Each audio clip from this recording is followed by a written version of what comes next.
Hello students. तो आज से हम ऑब्जेक्टिव क्वेश्चंस को रिवाइज करने की कोशिश कर रहे हैं। तो चलिए देखते हैं और बनाते हैं इसे, जिससे कि एग्ज़ाम्स में कोई प्रॉब्लम ना हो। तो चलिए, सबसे पहला क्वेश्चन है 45 तथा 60 का मौसा ज्ञात करना है। तो मौसा जैसे ज्ञात करते हैं भाग विधि से, वैसे ही ज्ञात कर सकते हैं हम। तो चलिए इसे बनाते हैं। तो आपका पहला क्वेश्चन है ये 45 तथा 60 का मौसा। तब 45 है तो 45 और 60 का है, तो 60 में 45 से भाग देंगे, महत्तम बनाएंगे इसका। 45 से कम 45, 10 में से 5 गया तो 5, 5 में से 4 गया तो 1। ठीक। उसके बाद यहाँ से इससे छोटा ये हो गया, तो अब यहाँ से इसे 45 में 15 से देंगे, यहाँ 45 लिखेंगे। ठीक है, 15 दिया 45। अब ये यहाँ पे पूरा कट गया, तो महत्तम में जब पूरा पूरा कट जाता है तो जिस अंक से कटा रहता है वही उसका मौसा हो जाता है। तो मौसा मतलब महत्तम समापवर्धक बराबर 15। ये आपका पहले नंबर क्वेश्चन का आंसर हो गया। ठीक है,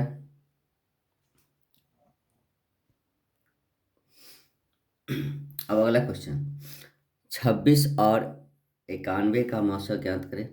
इसका भी जैसे इसे बनाया वैसे ही इसे भी बनाना है। चलिए इसे भी बना कर देखते हैं। 2 नंबर का 26, जो बड़ा अंक रहे उसमें छोटे अंक से भाग देने हैं। तो 26 को कितने से गुना करेंगे तो इसके नज़दीक आएगा या इतना हो जाएगा, 96 होगा। तो 26 को हम यदि 3 से करते हैं, 3 से, तो 6 18 और 3 दूना 6 1 7। तब 16 में से 8 गया तो 8, या 8 में से 7 गया तो 1। अब इससे छोटा ये हो गया, तो यहाँ इसे फिर से जैसे उसमें किए हुए थे, इससे छोटा ये हो गया तो इसे बीच में दिए और इसमें भाग लगाए, वैसे ही इसको 26 को यहाँ लिखेंगे और भाग लगाएंगे। तो 18 दूना 36 हो जाता है, और नहीं लगेगा तो 18 का 18 हो गया। यहाँ पे 16 में से 8 गया तो 8, ये कट गया। अब इससे छोटा ये हो गया, तो इसे जैसे जैसे करते जाएंगे वैसे ही, जैसे महत्तम बनाते हैं नॉर्मली वैसे ही बनाना है। तो 8 दूनी 16, 8 में से 6 गया तो 2, और ये 1 में 1 गया कट गया। फिर इससे छोटा ये हो गया, ऐसे ही बनाएंगे। अब 2 चौके 8। अब ये जो है यहाँ पे टोटल कट गया, तो इसका मौसा हो जाएगा, मौसा बराबर किससे, किस अंक से भाग देने पे कटा है, 2 से, तो इसका आंसर हो जाएगा 2। तो ये आपका आंसर हो गया। तो बहुत ही आसान ऑब्जेक्टिव्स रहते हैं, तो इसे इसी तरह से बनाया जाता है। चलिए अब देखते हैं अगला क्वेश्चन। तो अगला क्वेश्चन है 2x² प्लस 5x माइनस 12 का शून्यक ज्ञात करना है। तो जैसे फैक्टर बनाते हैं ना, वैसे ही है, गुणनखंड जिसे बोलते हैं वही है। तो इसका फैक्टर निकालते हैं। चलिए 3 नंबर का देखते हैं यहाँ पे।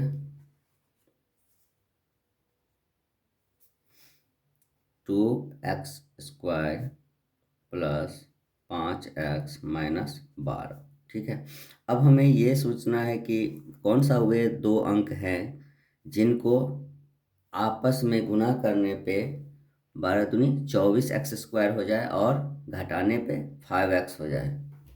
तो इसमें 2x², ठीक, प्लस 8 और 3 को गुना करते हैं तो 24 हो जाता है, 8 में से 3 घटाते हैं तो 5 हो जाता है। तो 8x माइनस 3x और माइनस 12। ठीक है, अब इसमें से कॉमन लेंगे 2x को। ठीक, तो इसमें बच गया x। इसको तोड़ने का मतलब ये है, जो इसको फिर से यदि हम इन दोनों को गुना करें तो इतना आ जाना चाहिए। यदि इतना नहीं आ रहा है तो मेरा ये गलती होगा। तो इसमें प्लस, तो 2 चौके 8 होता है, तो 4। तो 4 को 2x से करेंगे, देखिए 2x को x से करी तो 2x स्क्वायर हो गया, और 2x को 4 से किए तो 4 दूनी 8, और x जो है तो 8x हो गया। अब यही चीज़ यहाँ पर भी लिखना है, x प्लस 4 ही रहेगा। अब यहाँ पे ये माइनस है, माइनस दे दिए यहाँ पर। अब देखना है जो कौन सा ऐसा अंक है जिसको इससे गुना करने पर ये 3x आ जाए और 4 से गुना करने पर 12 आ जाए। तो कौन सा ऐसा अंक है? तो ये यदि 3 यहाँ पर देते हैं तो 3 को x से करेंगे तो 3x हो गया, और -3 है, माइनस है तो माइनस माइनस प्लस हो जाएगा, प्लस माइनस माइनस हो जाएगा, तो 4 तिया 12 हो जाएगा। ठीक है, तो अब इसको 2x माइनस 3 एक जगह हो गया, और x प्लस 4 जो है वो 1 हो गया। ठीक है, अब तो 2x माइनस 3 बराबर 0, x का मान निकालते हैं तो 2x बराबर हो जाएगा 3, इसीलिए x बराबर क्या हो जाएगा 3/2 हो जाएगा, x बराबर 3/2 हो गया। अब इसका निकालते हैं, x प्लस 4 बराबर 0, तो इसीलिए x बराबर क्या हो जाएगा -4। तो ये आपका आंसर हो गया। ठीक है, तो इसी तरह से बहुत ही इजी सवाल रहते हैं ऑब्जेक्टिव में, एग्जाम्स में। चलिए अगला क्वेश्चन देखते हैं। 4 नंबर है, समीकरण 7x² माइनस 12x प्लस 18 बराबर 0 के मूलों का योग, यहाँ पर योग है, एवं मूलों के गुणनफल अल्फा प्लस बीटा एवं अल्फा गुने बीटा का अनुपात निकालना है। तो सबसे पहले अल्फा प्लस बीटा का मान निकालेंगे, उसके बाद अल्फा गुने बीटा का मान निकालेंगे, उसके बाद अनुपात निकालना है। ठीक है, तो इस तरीक़ा से बनाते हैं इसे भी। चलिए देखते हैं 4 नंबर। तो 7x² माइनस 12x प्लस 18 बराबर 0। तो इसमें a का मान हो जाएगा, a का मान ये पहला जो है अंक वो जो हो जाएगा, तो a बराबर 7, उसके बाद b बराबर -12, उसके बाद c बराबर 18। ठीक है, तो ये हो गया। तो अब अल्फ़ा मूलों का योग है ना, तो मूलों का योग होता है अल्फ़ा प्लस बीटा। तो अल्फ़ा प्लस बीटा बराबर क्या होता है -b/a। ठीक है, तो -b/a होता है, तो -b का मान, b का मान कितना है, तो माइनस, तो इसमें सूत्र में दिया हुआ है तो माइनस देंगे, इसमें भी माइनस लगा हुआ है तो इसको भी ऐसे ही रखेंगे। ठीक है, अब बट्टा में a का मान कितना दिया हुआ है 7। ठीक, तो अब इसका हो जाएगा माइनस माइनस प्लस, तो ये हो जाएगा 12/7, ये हो गया आपका। फिर अल्फा प्लस बीटा हो गया। अब बोल रहा है मूलों का गुणनफल, ये हो गया आपका मूलों का योग। ठीक है, अब बोल रहा है मूलों का गुणनफल, तो अल्फा गुने बीटा बराबर, ये होता है सूत्र c/a। ठीक, तो c/a, तो c का मान कितना है 18 है, और a का मान है 7। ठीक है, तो ये आपका हो गया मूलों का गुणनफल, मूलों का गुणनफल।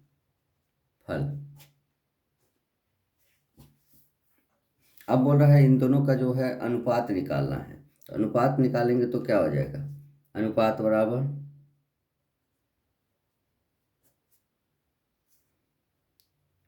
मूलों का योग बट्टे मूलों का गुणनफल।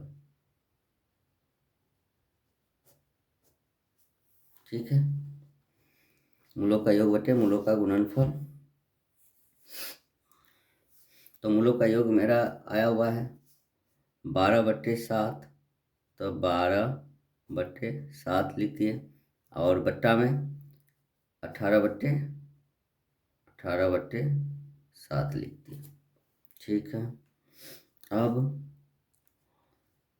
12/7 गुने ई 18/7 है, तो इसको उल्टा कर देंगे, 7/18 हो जाएगा। ये 7 7 कट गया और ये कट जाएगा, कितने से कट जाएगा, 6 दूनी 12, 6 × 3 = 18। तो इसका हो गया आपका 2/3। तो 2/3 को अनुपात में लिखते हैं तो कितना आ जाता है, 2:3।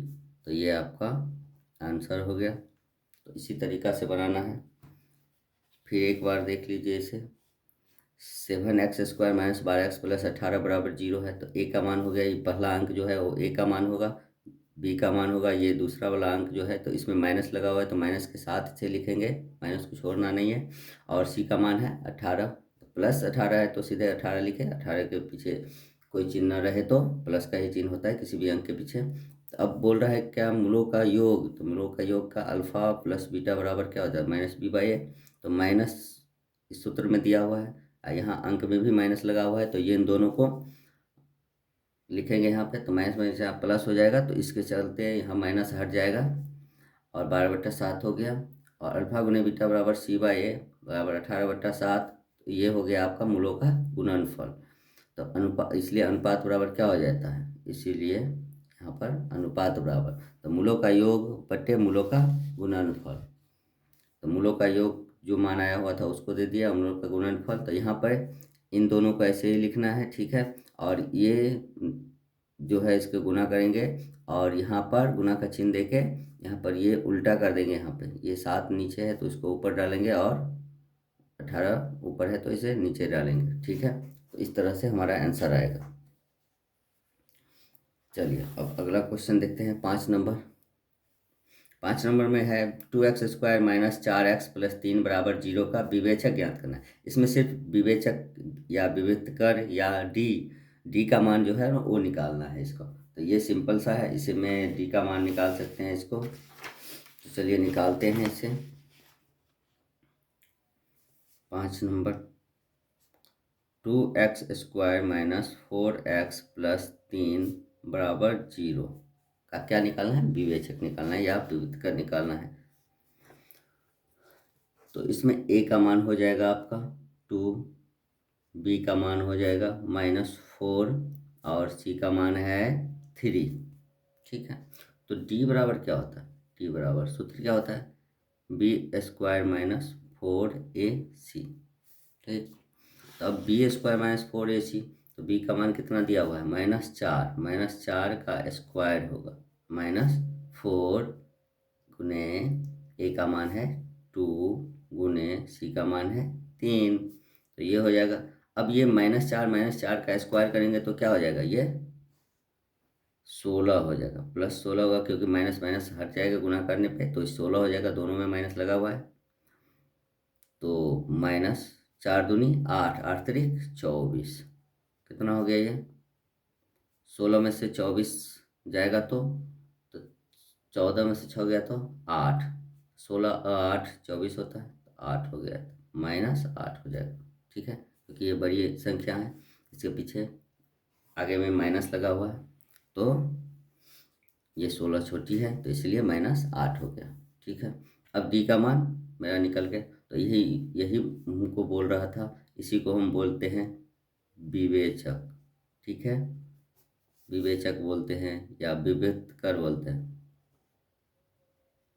विविक्तकर बोलते हैं, ठीक है। तो इस तरह से हमारा आंसर आ जाएगा। तो इस तरह का सवाल जब भी रहे तो आसानी से इसे बना सकते हैं, तो इसीलिए प्रैक्टिस बहुत ही ज़रूरी है। चलिए अगला सवाल देखते हैं। अगला सवाल है 6 नंबर का। 6 नंबर में बोल रहा है आपको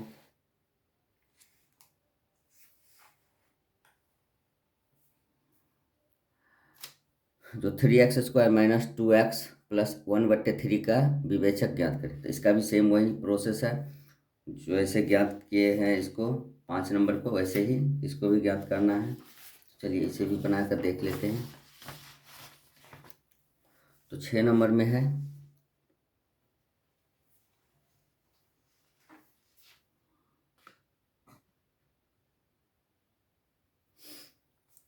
6 नंबर में है 3x² माइनस 2x प्लस 1/3 बराबर 0। तो इसका भी वैसे ही निकालना है। तो a का मान इसमें कितना हो जाएगा 3 है, और b का मान ये वाला -2 है, ठीक। और c का मान 1/3 है। इसमें भी वही d निकालना है विवेचक। तो d का मान क्या हो जाएगा, d बराबर b² माइनस 4ac। तो b² माइनस 4ac, तो यहाँ पर हो गया b का मान हो गया -2 का स्क्वायर माइनस 4 गुने a का मान कितना है 3 गुने c का मान कितना है 1/3, ठीक। अब -2 का स्क्वायर होगा तो 4 हो जाएगा, माइनस ये 3 कट गया। ऐसे काट सकते हैं हम, ऐसे ऐसे नहीं कटेंगे।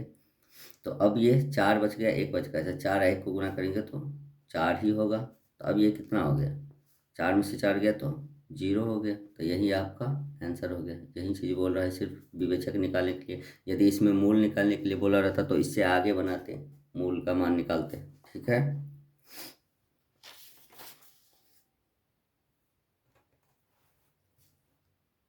चलिए अब अगला क्वेश्चन देखते हैं। ठीक हो गया। अब 7 number 3x² minus 10x plus 3 का बराबर 0 का मूल ज्ञात करें, ठीक है। तो इसका मूल निकालना है, इसमें दिया हुआ है मूल निकालने के लिए। तो इसका मूल निकालेंगे हम। 7 नंबर क्वेश्चन है 3x² माइनस 10x प्लस 3 बराबर 0, ठीक। इसमें a बराबर कितना हो गया 3, b बराबर -10 और c बराबर हो गया आपका 3। ये सारी चीज़ें हो गई। अब d का मान इसमें निकालना है। तो d बराबर b² माइनस 4ac। तब b का मान कितना होगा -10 का स्क्वायर माइनस 4 गुने a का मान कितना है 3 गुने b का मान c का मान 3, ठीक है। a का मान भी 3 है और c का मान भी 3 है, तो यहाँ दे दिए। अब 110 का स्क्वायर कितना हो जाएगा 100 हो जाएगा, माइनस 4 तिया 12 तिया 36। अब 100 में से 36 घटाते तो कितना हो जाता है 10 में से 6 गया तो 4 हो गया। और ये यहाँ पे कितना बच गया 9, 9 में से 3 गया तो 6, ये कुछ नहीं बचा। तो ये आपका डी का मान आ गया। अब मूल बोल रहा है निकालने के लिए। तो मूल बराबर सूत्र होता है इसका -b प्लस माइनस √d/2a। ये सूत्र है इसका मूल निकालने के लिए। तो d का मान तो निकाले हुए हैं। तो यहाँ पर -b है, तो -b इसमें भी माइनस लगा हुआ है और अंक में भी माइनस है। तो माइनस ये सूत्र का और ये अंक का, ठीक है। उसके बाद है प्लस माइनस। प्लस माइनस का चिन्ह इसलिए दिया हुआ है क्योंकि इसमें एक बार में प्लस में आंसर निकालना है, बनाना है इसको, और एक बार माइनस देके बनाना है। यहाँ पर रूट में डी का मान कितना आया हुआ था 64, तो डी का मान 64 हो गया। बट्टा में कितना आ जाएगा 2 गुने ए का मान था आपका 3, ठीक। अब यहाँ पर क्या हो जाएगा ये 10 हो जाएगा, प्लस माइनस ये रूट में से निकलेगा। रूट 64 का वर्गमूल कितना होता है 8 होता है, तो ये सबको पता है। बट्टे 3 दूनी 6। अब एक बार में इसको बनाना है तो प्लस में, एक बार प्लस में बनाएंगे एक बार माइनस में। तो 10 इसमें से प्लस दिए 8/6 एक बार हो गया। और दूसरा में है 10 माइनस 8/6, एक बार प्लस का चिन्ह है, प्लस का चिन्ह देके बनाया एक बार माइनस का। तो इसका आंसर आ जाएगा आपका 10 + 8 18/6। तो इसको काटते हैं तो कितना आ जाएगा बराबर 36 18, 3 से कट गया, ठीक है। और यहाँ पे 10 में से 8 गया तो 2/6, तो 2 1 2, 2 तिया 6। तो इसका आंसर कितना होगा 1/3। तो ये आपका मूल हो गया। एक मूल कितना हो गया, तो मूल बराबर कितना हो जाएगा, मूल बराबर कितना है, एक है 3 और दूसरा है 1/3। तो ये आपका आंसर हो गया। तो इस टाइप का क्वेश्चन ऐसे बनाया जाता है। तो इसे अच्छे से रिवाइज करें आप लोग। चलिए अब अगला क्वेश्चन देखते हैं। तो अगली क्वेश्चन है 8 number. 6x² minus x minus 12 बराबर 0 का मूल ज्ञात करें। सेम वही प्रोसेस है इसमें भी। तो इसमें वैसे ही बनाना है आपको, जैसे 7 नंबर का बनाया है वैसे ही 8 नंबर का भी बनाना है। तो 6x² माइनस एक्स माइनस 12 बराबर 0। ठीक। अब इसमें देखिए ए का मान तो दिया हुआ है 6, ठीक है, लेकिन इसमें अंक नहीं दिया हुआ है, लेटर दिया हुआ है। तो इस लेटर दिया हुआ है यदि, तो इसमें अकेला है, तो अकेला रहेगा तो बी का मान में कितना आ जाएगा, -1 ही होगा, मतलब एक ही है। यहाँ पर प्लस रहता तो सीधे 1 होता, ठीक है। और सी का मान जब भी कोई लेटर अकेला रहे तो वो हमेशा एक, उसका मान 1 होता है। -12, इसमें तो -12 है सी का मान। अब डी का मान निकालना है, तो डी बराबर क्या हो जाएगा, -b², -b² नहीं, b² होगा सीधे, b² माइनस 4ac। ठीक। अब यहाँ पे b² का मान है तो -1 का स्क्वायर -4 गुने ए का मान 6 गुने सी का मान है यहाँ पे -12। ठीक। अब 1 का स्क्वायर तो 1 ही होगा, माइनस, अब यहाँ पे 12 को 6 से करेंगे तो 12 छक 72, 72 को 4 से करेंगे तो 72 और 4 कितना हो जाएगा आपका, तो 72 4 हो जाएगा 288। ठीक है। तो इसमें 288, इसमें माइनस लगा हुआ है तो इसमें भी गुणा में माइनस लगेगा। अब ये क्या हो गया, माइनस माइनस प्लस हो जाएगा, तो 1 + 288 बराबर में 289 हो गया। ठीक है।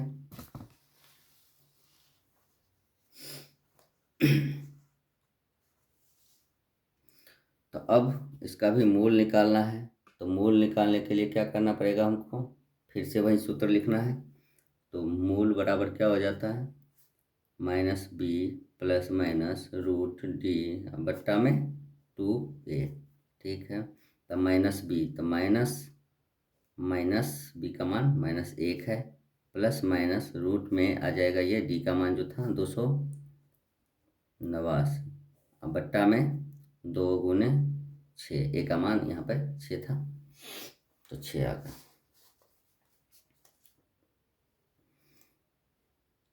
तो अब ये हो जाएगा 1 + माइनस, ये 289 का वर्गमूल कितना होता है, रूट नहीं होगा, 289 का वर्गमूल 17 होता है, 17/6 दूने 12।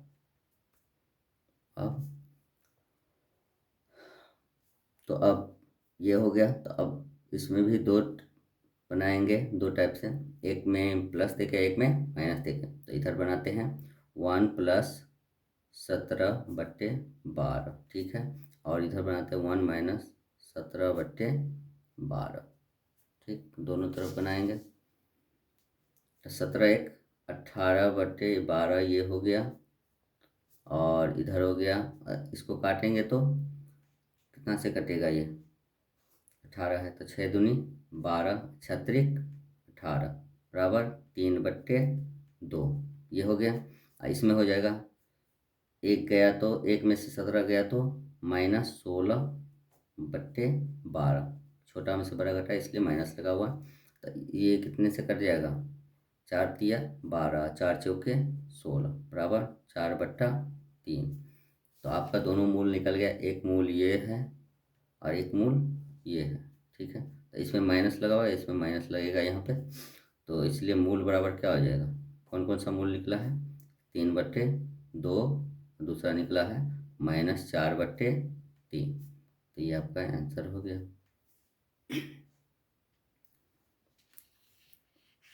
चलिए अब अगला क्वेश्चन देखते हैं।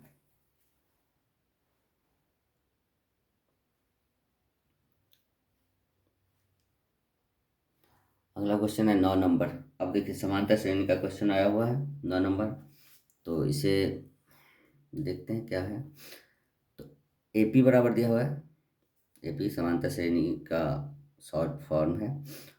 तो AP बराबर दिया है 12, 17, 22, 27 डॉट डॉट का सार्व अंतर क्या है। सार्व अंतर, इसमें भी सिर्फ सार्व अंतर पूछ रहा है, इसमें सार्व अंतर है। सार्व अंतर का अर्थ होता है इसमें भी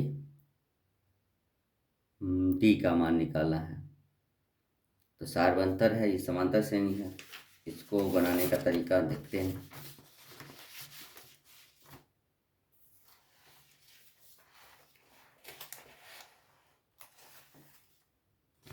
ये इसे भी बनाते हैं।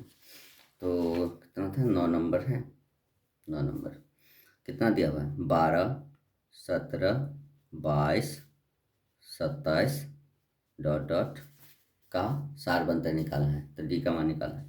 तो इसमें देखिए प्रथम पद क्या होता है, प्रथम पद को हम A बोलते हैं, प्रथम पद को A बोलते हैं। तो A बराबर जो पहला वाला अंक है वो रहेगा, A का मान तो 12 हो गया, ठीक है। अब इसका बोल रहा है A हो गया, अब इसका बोल रहा है D का मान निकालने के लिए। यही D को हम बोलते हैं सार्व अंतर, सार्व अंतर बोलते हैं D को, ठीक है। तो D निकालने के लिए तो D बराबर हम इसमें निकाल सकते हैं। कैसे निकालेंगे, तो D बराबर क्या होगा, ये दूसरा पद है और ये पहला पद है, तो दूसरा में से पहले को घटाते हैं तो क्या हो जाएगा, D का मान निकल जाएगा। दूसरा पद माइनस पहला पद। जब प्रैक्टिस हो जाएगा तो ऐसे भी कर सकते हैं, जो 12 और 17 के बीच में कितने का अंतर है वही उसका D का मान हो गया। तो यहाँ पर दूसरा पद कितना है, ये दूसरा अंक 17 माइनस पहला पद कितना है 12। तो अब 17 में से 12 को घटाते तो कितना हो जाएगा, 17 में से 12 गया तो 12, 5, 17। तो ये आपका D का मान हो गया, ठीक है। तो इसी को हम सार्व अंतर बोलते हैं, सार्व अंतर, ठीक। तो इस तरीक़ा से बहुत ही इजी क्वेश्चंस रहते हैं, बस समझने की है, समझ में आ जाए तो उसके बाद बहुत आसान हो जाता है। 9 के बाद 10 नंबर क्या बोल रहा है, हाँ तो 10 नंबर में है 0.6, 1.7, 2.8 और 3.9 का प्रथम पद ज्ञात करें। इसमें सीधे प्रथम पद ज्ञात करना है। तो प्रथम पद कैसे ज्ञात करेंगे, तो चलिए देखते हैं इसको। 10 नंबर में क्या है, 0.6, 1.7, 2.8 और 3.9, ठीक है। तो इसका बोल रहा है क्या, प्रथम पद ज्ञात करने के लिए। तो प्रथम पद अभी बोले थे, जो प्रथम पद को हम A बोलते हैं। तो A का मान क्या हो जाएगा, इसमें पहला अंक कौन सा है, ये है। तो पहला अंक ये है, तो सीधा इसका आंसर होगा 0.6, ये आंसर हो जाएगा। यदि इसमें D का मान बोलता था, इसमें से इसको घटाते तो जो आ जाता वो D का मान होता, ठीक है। तो इस तरीक़ा से बहुत इजी क्वेश्चंस रहते हैं, तो घबराने की ज़रूरत नहीं है, बस प्रैक्टिस की ज़रूरत है। प्रैक्टिस करते रहिए, इससे प्रॉब्लम नहीं होगी। तो ठीक है, इससे आगे के क्वेश्चंस हम 100 क्वेश्चंस का रिवीजन करवाएंगे। तो इसके लिए अब अगले वीडियो में, क्योंकि ये वीडियो लंबा हो जाएगा, तो अगले पार्ट में फिर 10 क्वेश्चंस का रिवीजन कराते हैं। तो चलिए ठीक है, मस्त रहिए, खुश रहिए और अच्छे से पढ़ते रहिए।